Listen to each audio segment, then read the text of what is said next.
जय जोहार में प्रगति अग्रवाल और आप मन देखो तो न्यूज़+21। चलो एक नजर डालथन बिहनिया के खबर में। ब्लैक बॉक्स खोली हेलीकॉप्टर क्रैश के राज रायपुर एयरपोर्ट में गिरी अगस्ता वेस्टलैंड चॉपर मिलिट्री इस्तेमाल बर बने रही। वीआईपी रोड में लुटेरा मन हा लड़की ला मारिस गोली। सहेली के जन्मदिन मनाए बर गे रही लौटत समय हुई हमला। पुलिस बताते एयरगन, परिजन कहा थे पिस्टल। बारिश के अधूरा तैयारी। पिछला साल बारिश में डूबे रही इस कॉलोनी तेलीबांधा अंडरग्राउंड ड्रेनेज घलो का अधूरा 6 महीना ले ऐसे ही।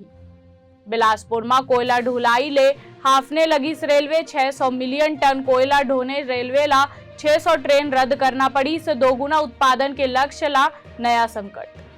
आज बादली ले रोहिणी और नरेला रे बावना तक गरजी एमसीडी के बुलडोजर ध्वस्त हो ही अवैध निर्माण। जयपुर में 19 से 21 मई के बीजेपी के हाई लेवल मीटिंग। आने वाले विधानसभा चुनाव पर हो ही चर्चा। पीएम मोदी घलक हो ही शामिल। कोरोना के रोजाना केस में फिर ले बढ़ोतरी। पिछला 24 घंटा में 2841 नवा मामला दर्ज। राज्यसभा चुनाव में सपा के मुश्किल बढ़ा सकत है शिवपाल आजम के जोड़ी। 8वीं सीट पर बीजेपी कर सकत है सिंधमारी। झारखंड में हाईकोर्ट 2019 लोकसभा चुनाव के दौरान विवादास्पद टिप्पणी मामला में राहुल गांधी ला दी राहत। 26 सितंबर के अगले सुनवाई। सपा नेता रिजवान जाहिर के कोठी समेत 3 करोड़ के संपत्ति कुर्क हत्या के मामला में बेटी धमान के संग जेल में बंद है पूर्व सांसद। ऐसे ही तमाम जानकारी पर देखत रहो न्यूज़+21 आपन के हक के बाद।